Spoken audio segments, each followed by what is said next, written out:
السلام عليكم ورحمة الله وبركاته. إن الحمد لله نحمده ونستعينه ونستغفره ونعوذ به من شرور أنفسنا ومن سيئات أعمالنا. من يهده الله فلا مضل له ومن يضلل فلا هادي له. أشهد أن لا إله إلا الله وأشهد أن محمدا رسول الله.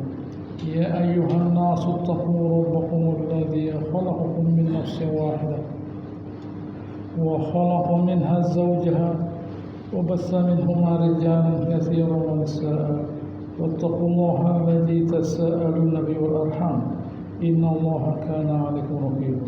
يا أيها الذين آمنوا اتقوا الله حق تقاته ولا تموتن إلا وأنتم مسلمون. يا أيها الذين آمنوا اتقوا الله وقولوا قولا سديدا يصلح لكم أعمالكم ويغفر لكم ذنوبكم ومن يطع الله ورسوله فقد فاز فوزا عظيما.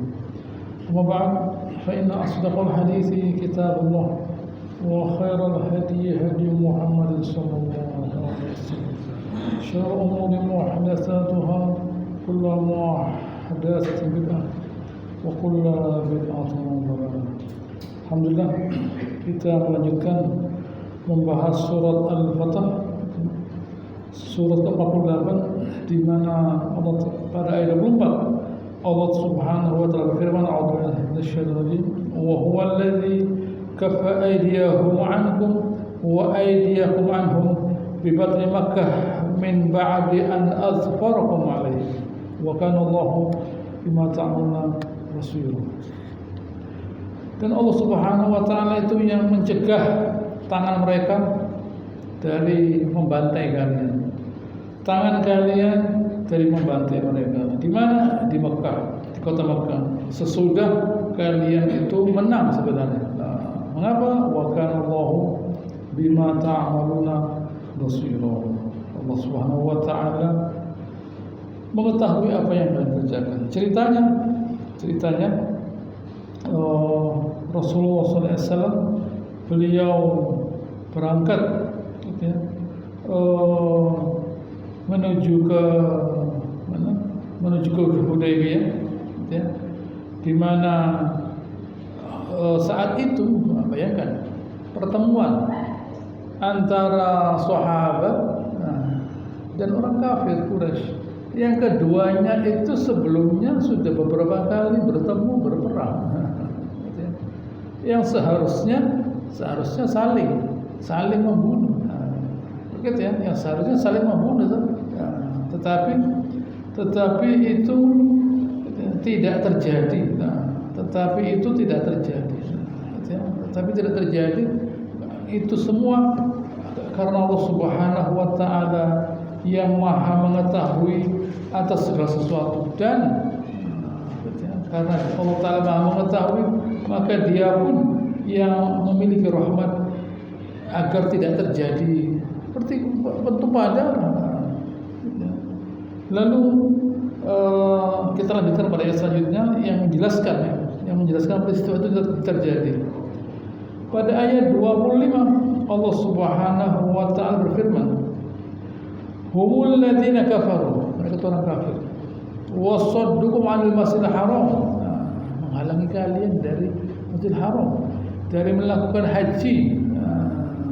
Gitu ya, padahal wal hadiya ma'qufan ayablugha mahillah, sudah di tangan, gitu ya, sudah di tangan al hadiyu itu yaitu unta atau kambing yang mestinya dibawa ke mahillah, tempat halal, yaitu Mekah, bukan Hudaybiyah, tidak, Mekah. Sesudah melaksanakan haji disembelih pada tanggal 10 Dzulhijjah, tidak bisa ma'quf, tertahan di Hudaybiyah, tidak bisa melanjutkan perjalanan. Baik, ada sebuah cerita dari sebuah ceritanya begini, bahwa orang Quraisy mengirim Suhail bin Amr dan Huwaitib bin Abdul Uzza dan Hafiz bin Fulan menemui Rasulullah SAW untuk membuat perdamaian. Begitu ya, ketemu Rasulullah SAW, apa kata Rasulullah SAW? Suhail, dari kata sahal, gampang. Apa kata beliau? Sahalallahu lakum min amrikum. Semoga urusan kalian digampangkan oleh Allah Ta'ala. Karena yang dikirim orang yang namanya baik. Sahal Suhail. Suhail artinya yang kecil, yang mudah. Nah, begitu. Baik.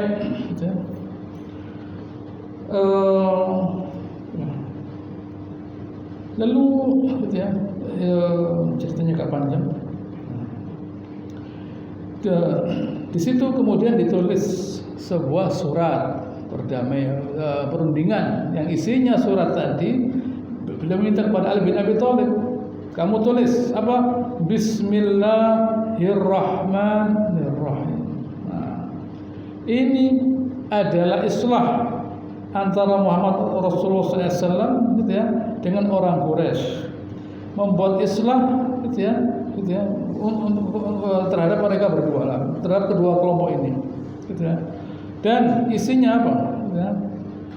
Ala annahu man qadima Makkah min ashabi Muhammad SAW hajan aw mu'tamiran aw yabtaghi min fadlillah, yaitu kalau ada sahabat, yaitu sahabat Rasulullah SAW, menuju ke Makkah untuk apa? Untuk haji atau untuk umrah atau untuk cari rezeki, gitu ya. Fahuwa amin ala damhi wa malihi. Gitu ya. Aman. Gitu ya, aman. Artinya kalau ada orang Madinah menuju Makkah, jangan khawatir, aman. Tetapi sebaliknya, waman qadima al-Madinah min Quraisy, gitu ya, mujtazan ila Mesir atau ila Syam yabtaghi fadlillah fa huwa amin ala dami wa malihi. Itu juga sebaliknya, kalau ada orang Quraisy menuju ke Madinah, mau ke mana-mana, mau ke Mesir, mau ke Syam, gitu ya, untuk cari rezeki, aman jiwa dan hartanya mereka, gitu ya. Tetapi ada tetapinya, wa ala annahu man jaa Muhammadan min Quraisy wa huwa ilahi murud.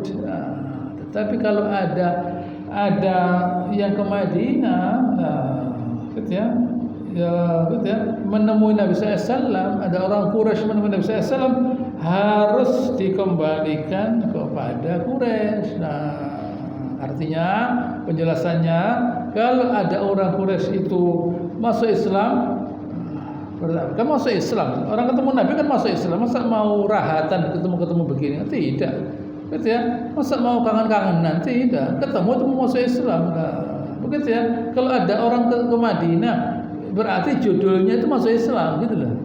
Judulnya itu masuk Islam, bukan sekedar oh saya kemarin ketemu Nabi, ya tidak bisa. Dia kafir ketemu Nabi berarti dia masuk Islam, gitu ya. Harus dikembalikan ke Mekah. Wa man jaa min hasabi Muhammad fa huwa lahum, gitu ya. Tetapi siapa yang datang ke Mekah dari sahabatnya Nabi SAW, itu miliknya orang Quraisy. Tidak seimbang ini, tidak seimbang, gitu ya. Tentu orang Muslim, gitu ya. Tentu orang Muslim ya melihat hal semacam ini, ya ini bagaimana ini? Kalau memang dikembalikan, dua-duanya dikembalikan. Yang ke Mekah dikembalikan ke Mekah, yang ke Madinah dikembalikan ke Madinah.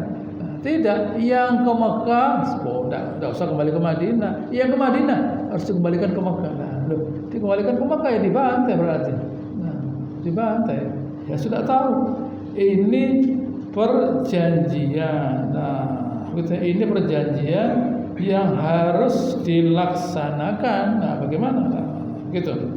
Baik, kita cerita lagi. Ada cerita lagi di sini sebelum peristiwa ini terjadi, yaitu bahwa Nabi SAW, gitu ya, beliau berangkat dengan lebih dari 1.000 orang sahabat. Gitu ya, di mana beliau siap mau haji, sudah membawa hadiyu, sudah pakai kain ihram, gitu ya, sudah pakai ihram. Tahun 5 diwajibkan, gitu ya, tahun 6 gitu ya, mereka berangkat. Tahun 6 kalau tidak salah diwajibkan, tahun 7-nya mereka berangkat. tahun 8 Fathu Mekah, tahun 9 Abu Bakar yang haji itu tahun 10. Nah, jadi tahun 6-nya diwajibkan beliau berangkat. Nah, tahun 7-nya qadha, nantinya menggantikan yang tahun 6. Tahun 8 Fathu Mekah, tahun 9 Abu Bakar yang haji, tahun 10 Nabi yang haji. Itu urutannya begitu. Baik.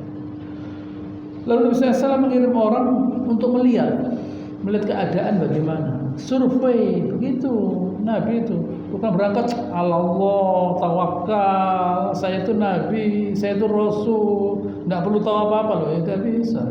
Harus melihat bagaimana. Nah, setelah melihat ternyata ya, ada orang yang bernama Ka'ab bin Lu'ay, dan Amir bin Lu'ay sudah mengumpulkan pasukan orang Negro, nah, gitu ya, yang bisa membantai Nabi. Nabi SAW bertanya, wahai sahabat, bagaimana menurut kalian? Nah, begitu ya. Menurut kalian sekarang bagaimana? Kita diam atau kita melawan? Katanya Abu Bakar Siddiq, ya Rasulullah, kita ini datang bukan untuk memerangi siapapun. Kita ini datang mau haji, bukan untuk memerangi siapapun. Gitu ya. Tidak gitu ya. Hanya saja kalau memang kita tertahan dari Mekah, kita perang. Tapi ini belum sampai Mekah sudah perang di sini, buat apa?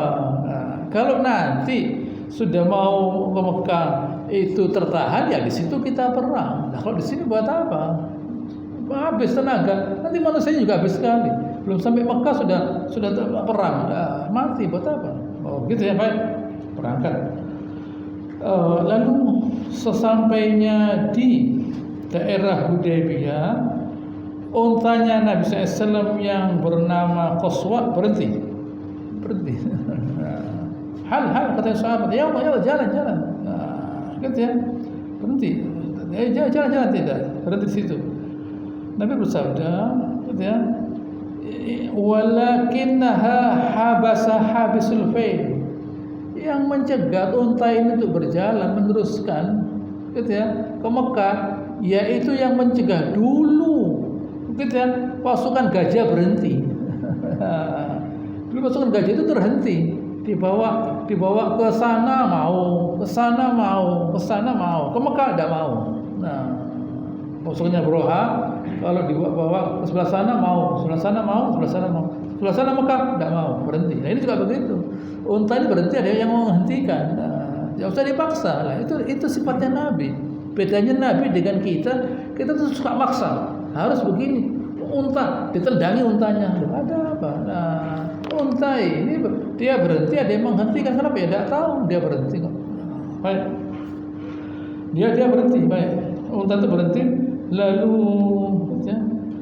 ya Rasulullah, bagaimana ini? Kita kehausan di sini. Nabi SAW lalu mengeluarkan saham anak panahnya dari kinanahnya, dari tempatnya, muncrat air, di mana sahabat bisa mengkonsumsi air tadi. Baik, lalu sesudah itu datang utusan Quraisy, yang bernama Urwah bin Mas'ud. Urwah bin Mas'ud. Waktu berbicara dengan Rasulullah SAW, Urwah itu, beliau berbicara sambil menggoyang-goyang jenggot beliau. Digoyang-goyang, dipegang begini jenggot beliau. Tapi Nabi diam saja. Tapi Mughirah bin Syu'bah, membawa pedang dia. Begitu goyang-goyang jenggotnya Nabi, disingkirkan begini oleh Mughirah bin Syu'bah. Tangannya Urwah bin Mas'ud ini. Siapa ini? Mughirah bin Syu'bah. Mughirah bin Syu'bah. Lalu katanya Urwah, dia melihat sahabat Nabi. Dia mengatakan Nabi itu kalau meludah tidak sampai ke tanah, diterima oleh tangannya sahabat. Nah, ludahnya itu barokah ya, ludahnya Nabi. Kalau beliau itu wudu, sahabat itu hampir saling berbunuhan memperebutkan air wudunya. Nah, ini gambarannya Urwah bin Mas'ud. Kalau Nabi bicara, kalau ada yang berkata, kalau ada mereka yang berbicara, khafadu aswatahum indah. Rasulullah berbicara pada Nabi SAW, mereka meredakan suara. Memang tak boleh memang. Gitu ya. La tarfa'u aswatakum fawqa sawtin Nabi. Tak boleh mengangkat suara depannya Nabi. Antah batu amalukum la tash'urun. Nanti hilang amalan kalian. Tak boleh. Gitu ya. Dan Nabi, mereka tidak melihat Nabi begini. Nabi memandang dengan tajam, Nabi tidak. Memang Nabi SAW kalau masuk ke Masjid Nabawi tidak ada sahabat yang berani lihat beliau kecuali Abu Bakar dan Umar. Nah, gitu ya. Saya sudah menemui raja-raja, kaisar, gitu ya, kaisar di Romawi, Konstantinopel, Kisra Persia, Najasyi di Habasyah Ethiopia. Saya tidak pernah melihat ada seorang raja yang dimuliakan oleh kaumnya seperti sahabat memuliakan Rasulullah SAW. Nah, begitu. Jadi sahabat itu benar-benar memuliakan Rasulullah SAW. Nah, gitu ya. Itulah sahabat. Nah, lalu sekarang kita mengulangi lagi cerita yang tadi. Cerita yang tadi yaitu pembuatan surat oleh Suhail bin Amr. Baik, kita tulis. Uktub Bismillahirrahmanirrahim. Siapa Rahman itu katanya Suhail? Siapa Rahman? Saya tidak kenal Rahman. Ada Pak Rahman gang sebelah situ lah, gitu ya. Tapi kalau Rahman Allah Taala, gitu ya. Umar Rahman, tidak kenal dia. Gitu. Tidak kenal. Gitu ya. Baik, gitu ya. Ditulis, gitu ya. Muhammad. Baik, ditulis Bismika Allahumma. Lalu kemudian ditulis hadza ma qadha alaihi Muhammad Rasulullah. Ini yang Muhammad Rasulullah tetapkan. Katanya, gitu ya. Katanya Suhail, kalau kami menganggap, gitu ya, kamu Rasulullah SAW, kamu Rasulullah, ya kami tidak mengerangi kamu. Gitu. Kalau kami tahu bahwa kamu itu utusan Allah Ta'ala, ya kami tidak melarang kamu masuk Mekah. Karena kami tidak menganggap kamu ini utusan Allah Subhanahu Wa Ta'ala, gitu ya. Ya kami melarang kamu. Ya sudah, tulis, gitu ya. Sekarang tulis Uktub Muhammad bin Abdullah, gitu ya. Kata Nabi SAW, wallahi inilah Rasulullah, walakin kadzabtumuni. Demi Allah saya ini utusan Allah Taala. Hanya saja kalian mendustakan saya. Gitu. Baik, untuk Muhammad bin Abdullah. Ini kalau kita yang menghadapi minum obat kita, gitu. Menurunkan darah, menurunkan gula, kolesterol segala macam. Begitu ya. Begitu menghadapi Suhail bin Amr langsung geliang kita. Begitu ya. Mulai jenuh-jenuh dada ini. Nabi tidak ada apa-apa, tidak pakai emosi Nabi itu. Gitu, pakai imannya, pakai akal lah. Kalau kita sudah pegang-pegang sandal kita lah, tidak karu-karuan, gitu, tidak karu-karuan kalau kita lah. Nabi tidak, gitu ya. Bukan Rasulullah, bukan Rahman, ya sudah Bismillahirrahmanirrahim. Bukan Rasulullah, ya sudah Muhammad bin Abdullah lah. Gitu, coba kita misalnya, itu ya, Dokter Andes, hapus Dokter Andes, udah bisa, saya sekolah, rame. Apalagi profesor, anda cari masalah Anda ini lah, gitu ya. Tulis profesor misalnya lah, begitu ya. Anda ini baru orang kemarin kok sudah meremehkan saya, begitu ya. Jangan main-main Anda ini lah, gitu ya. Saya sekolah loh ya, sekolah saya ini lah, begitu ya. Rame akhirnya. Nabi tidak ada apa-apa. Baik, oh ya, di situ, gitu ya. Ditulis di antara tulisannya adalah, gitu ya, bahwa kalian boleh berangkat ke sini nanti tahun depan, gitu ya. Dan alla ya'tika minar rajulun in kana ala dinik illa ruddatahu ilaina. Kalau ada orang kami yang masuk agama, harus kamu kembalikan kepada kami. Dan gitu ya, pada saat itu pula anaknya Suhail bin Amr yang bernama Abu Jandal bin Suhail bin Amr gitu ya, masuk Islam. Bagaimana ini?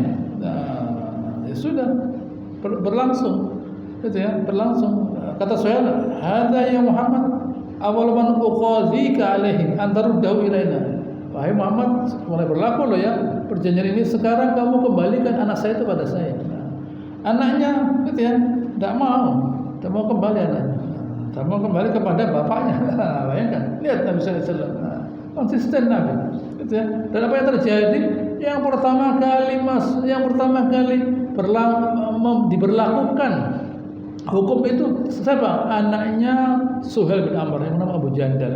Abu Jandal minta tolong Nabi, tidak bisa perjanjian, tidak bisa. Gitu ya. Akhirnya apa yang terjadi?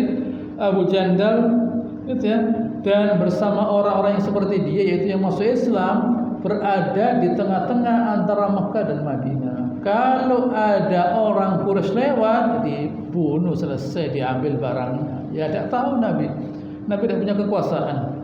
Nabi mau menerima mereka, tidak boleh. Katanya ini tidak boleh. Begitu ya, disuruh kembali ke Mekah, tidak mau orangnya, di tengah-tengah lah. Bagaimana ini? Masalah. Sekarang orang Quraisy tidak aman, tidak aman. Mereka berangkat mau dagang, ada ini, ada orang-orang masuk Islam ini, gitu ya, dibunuh dan sudah terjadi itu, sudah terjadi. Dia ketemu orang, gitu ya, dibunuh, diambil barangnya, selesai lah. Ayo bagaimana? Tidak tahu. Gitu ya, gitu ya. Inilah contoh bagaimana proses itu terjadi. Gitu ya. Saat itu Umar Khattab melihat perjanjian ini, tidak betul, ini tidak beres ini. Bagaimana ini? Langsung dia ketemu Rasulullah. Tak kuat sudah, tak kuat. Umar Khattab tak kuat ya. Alasta bi Rasulillah. Bala. Dia memang saya Rasul katanya. Ya. Lalu bukankah gitu ya? Bukankah kita benar mereka salah? Iya, memang. Gitu ya, memang mau diapakan? Gitu ya. Lalu tahu Bakar, bukankah dia itu Rasulullah? Ya memang. Bukankah mereka itu orang kepada salah? Kita benar iya. Tapi dia berbuat ini berdasarkan petunjuk dari Allah Subhanahu wa taala. Mau diapakan? Begitu mau diapakan? Abu Bakar Umar Khattab tidak bisa menerima ini. Apakah memang Umar Khattab lebih berani dari Nabi? Tidak, Nabi berani. Tapi keberanian itu ada waktunya digunakan. Begitu ya. Pemberanian ada gunanya digunakan. Ada saatnya perundingan itu membawa maslahat. Kalau perang pertumpahan darah loh, begitu. Begitu ya. Kalau perang pertumpahan darah, sama dengan kita dulu waktu mau merdeka, gitu ya, kita perundingan dengan orang Belanda, perundingan kita. Begitu ya, kita ya berunding bagaimana. Tetapi gitu ya, di sebelah sana orang Belandanya memang sudah kepingin menguasai kita. Gitu ya, di negara kita juga ada orang-orang yang memang sudah tidak bisa lagi menerima perundingan. Ada peperangan terjadi di mana orang Belanda berhasil membantai ratusan ribu orang di sini. Begitu ya, dibantai. Gitu ya, kita dibantai oleh orang Belanda, orang kafir. Begitu ya, dibantai lah. Itu orang kafir. Jangankan pada orang Islam, sesamanya mereka bisa membantai. Kenapa? Apalagi pada orang Islam. Begitu ya. Dua kebenciannya. Kebencian karena menghalangi mereka menguasai negara kita. Yang kedua karena orang Islam dibantai. Itulah yang terjadi. Itulah yang terjadi. Padahal pada awalnya, gitu ya, pada awal perundingan terus dilaksanakan. Perundingan terus dilaksanakan, tetapi selama 4 tahun, mulai 45 sampai 49, apa terjadi? Mereka membantai kita. Ini sejarah harus kita pahami. Bahwa orang Belanda yang dulu dan sekarang sama saja. Begitu ya. Itu Ukraina tahun 44 juga orangnya mati semua, hancur karena perang dunia kedua. Gitu ya. Sekarang terulang lagi, masih ada saksi hidupnya, masih ada. Yang umurnya 100 tahun tentunya masih ada lah. Begitu ya. Orang Rusia ya sudah itu orang kafir, gitu ya. 100 tahun ke depan, 100 tahun sebelumnya ya tetap kafir dia. Tetap kafir, tetap membantai dia.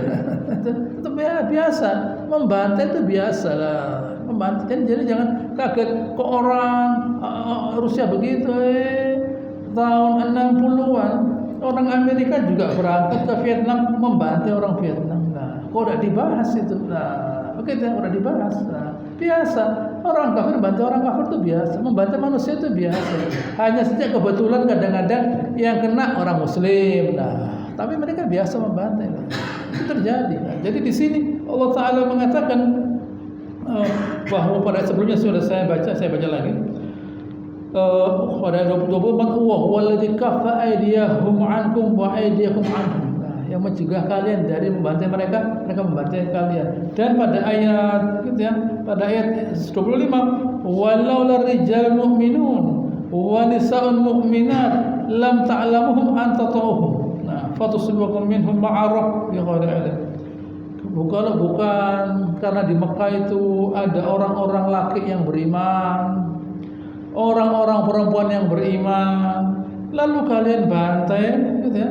Kalian menumpahkan darah bighairi ilm. Mana yang muslim tidak tahu. Andai kan misalnya sahabat tadi oleh Allah diberi kemampuan, kekuatan, berangkat masuk ke Mekah, membantai orang kafir loh. Di situ ada orang Islam loh ya. Nah, di situ ada orang Islam. Nah, begitu ya. Di situ ada orang Islam. Allah telah katakan liyudkhilallahu fi rahmatihi may yasha. Allah Subhanahu wa taala itu mau memasukkan ke dalam rahmatnya siapa yang dia kehendaki. Nah, di rahmat Subhanahu wa taala artinya mungkin saja orang-orang yang beriman tadi pertama yang sudah beriman karena tidak terbunuh umurnya panjang amalnya tambah. Ada pula orang kafir mungkin nanti insya Allah Fathu Mekah mereka masuk Islam selamat dari api neraka loh. Begitu. Oh tapi begitu. Nah, gitu ya. Mungkin nanti waktu Fathu Mekah ada orang kafir masuk Islam. Iya betul terjadi masuk Islam mereka. Nah, begitu ya. Abu Sufyan di antaranya masuk Islam dia lah. Dan sekian banyak orang lah. Orang kafir itu belum kenal Islam dia, tidak kenal Islam. Kenal akhlaknya orang Islam loh. Yang dikenal oleh orang itu bukan ilmu kita. Orang itu tidak lihat ilmu kita. Yang diketahui orang itu akhlak kita. Nah, begitu ya. Orang tidak lihat kita itu punya ilmu. Ilmu itu teori. Ilmu itu teori yang dimasukkan di kepala kita waktu kita sekolah, dimasukkan.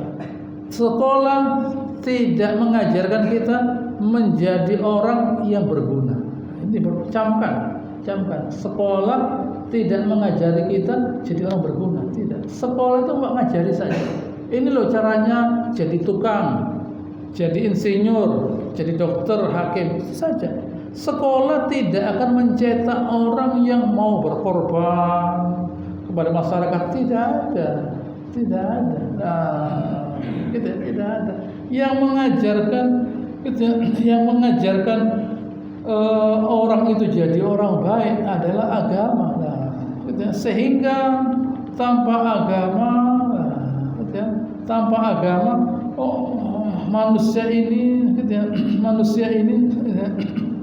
tidak ada gunanya. Nah, tidak ada nilainya. Nah, itu agama. Jadi jangan kita ribut. Orang itu pintar, berilmu, bukan pintar, berilmu, kok dia tidak berguna loh.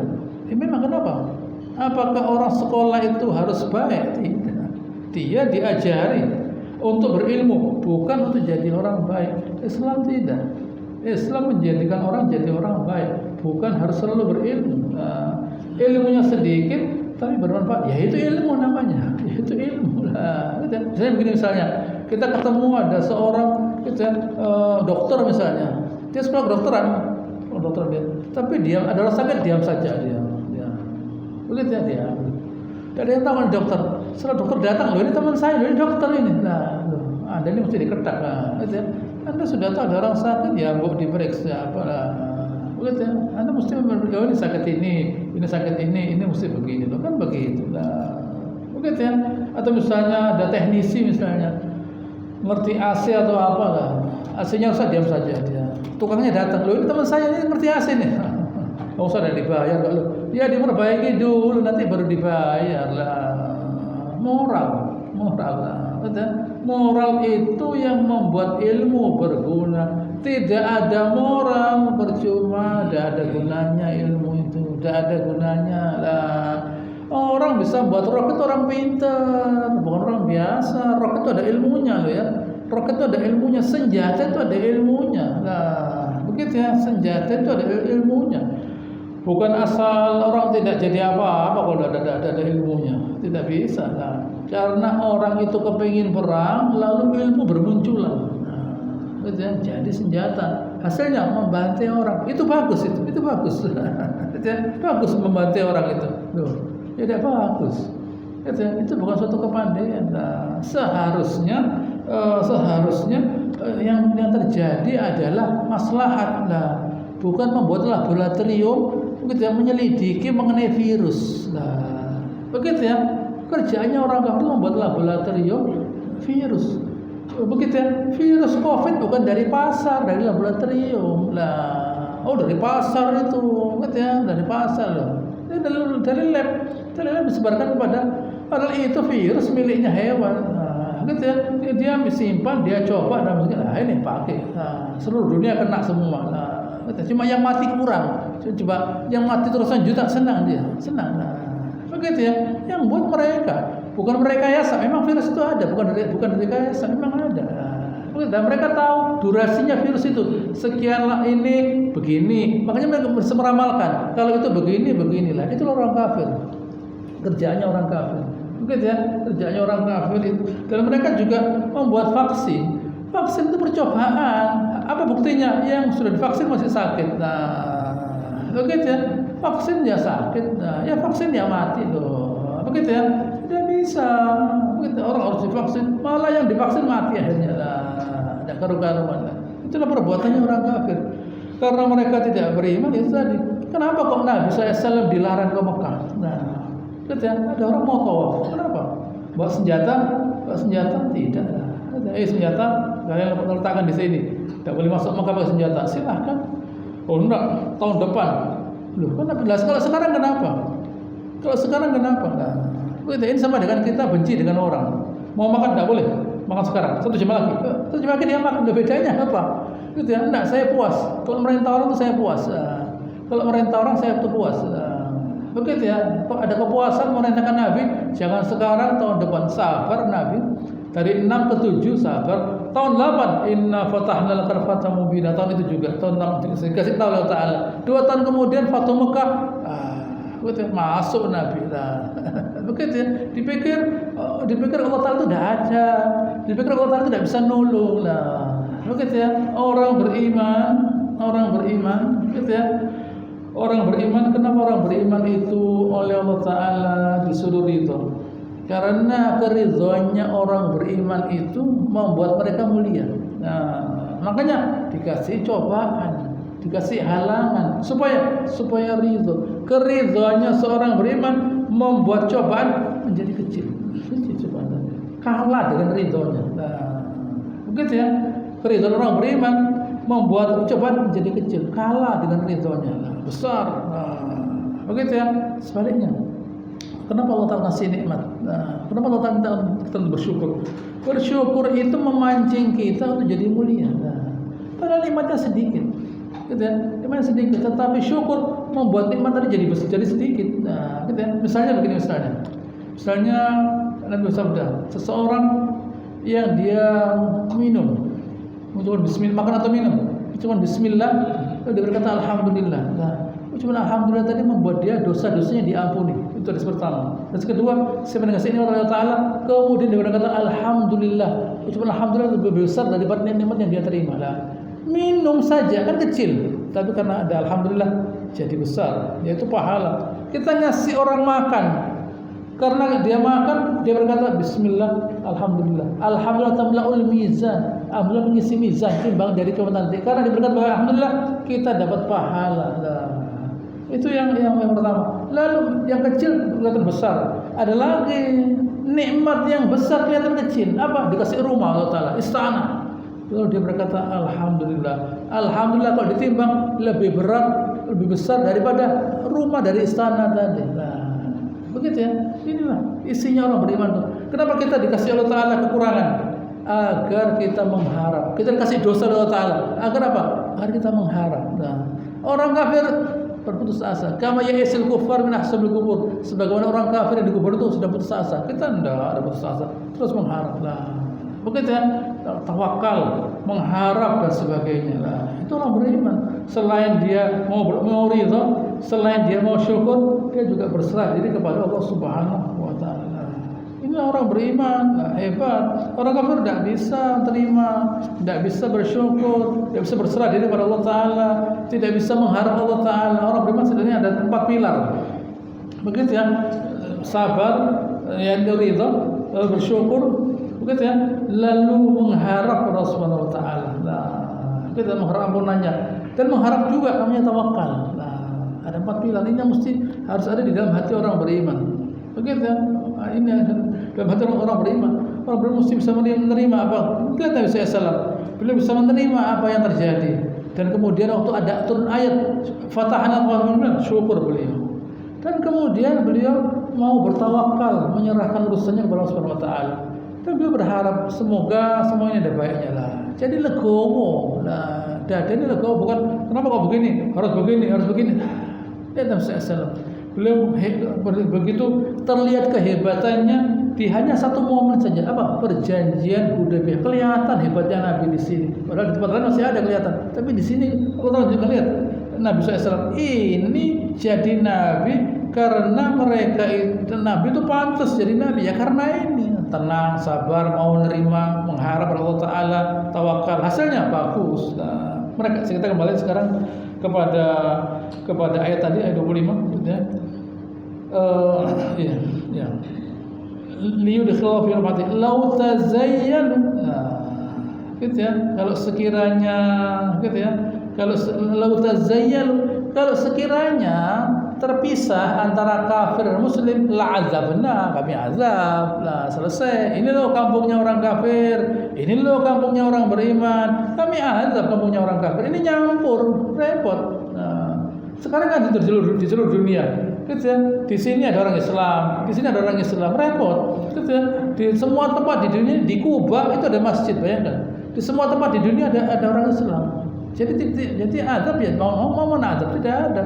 Di sini ada gempa, di sini ada gempa, di sini dimanapun ada gempa, ada topan, ada hujan, ada ini, gitu ya. Mana pandemi? Ya semuanya kena pandemi. Nah, gitu ya. Tapi kan pandemi yang terjadi sekarang, jauh lebih ringan daripada yang di tahun 1920. Nah, itu Eropa habis Eropa itu manusianya, tinggal sekian saja. Nah, begitu ya.